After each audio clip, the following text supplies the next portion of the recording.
booster shots are now being offered throughout San Diego County. Public health officials are providing whooping cough vaccinations at several local North Gate markets this month. Starting July 1st, all students entering the 7th through 12th grades must receive the vaccine.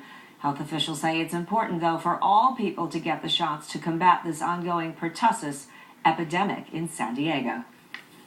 We've actually had, I think, over 1,000 outbreaks of pertussis in the San Diego County, so we're hoping that by starting just in like the local kind of grocery stores, we can get the word out in the community that it's extremely important to vaccinate against this.